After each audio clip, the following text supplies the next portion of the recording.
Tanečné štúdio Beverly. 3737 Beverly Street. Mám to. Westwoodská akadémia tanca. 14001 Pico Boulevard. Čo sa deje? Mapujem si všetky tanečné štúdia v okolí 5 míľ od kaviarne. Prečo? Neviem, zabudnú na to dievča, musím ju nájsť. Škoda, že ju tvoj penis nemôže vystopovať. Pozri, viem, že sa volá Mia. Mala to napísané na pohári. A viem, že je to tanečnica, mala na sebe legíny a čítala časopis o tanci. Časopis o tanci z nej nerobí tanečnicu. Prečo? Ty si obludná koza. Mohli by ste prestať snoriť v mojej izbe? Povedz mi, prosím ťa, prečo sa tak veľmi snažíš nájsť dievča, ktoré o teba vonkoncom nemalo záujem? Dievča, ktoré zjavne odpudzovala tvoja existencia a ktoré malo vyrážku už len z tvojej bezprostrednej blízkosti. No, ale videl si jej zadok?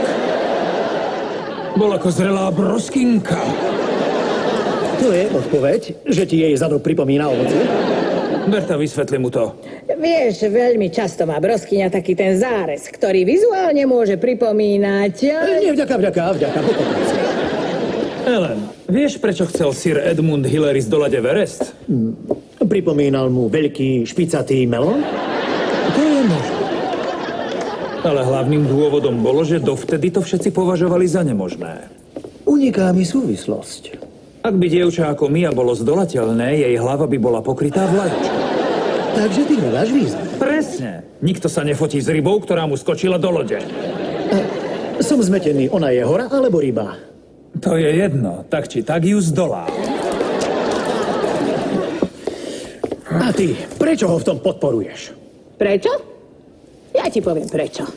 Pretože tvoj brat je stelesnením nadšeného a bojovného ducha, ktorý robí túto krajinu skvelou. Ničím sa nenechá odradiť. Ide si za tým, čo chce a nepozná význam slova vzdať sa. A ak by nadišiel deň, že by muž bez ohľadu na pôvod nemohol ísť a zorať svojim pluhoblono nejakej sexy tanečnice, vieš, v takej krajine by som nechcela žiť.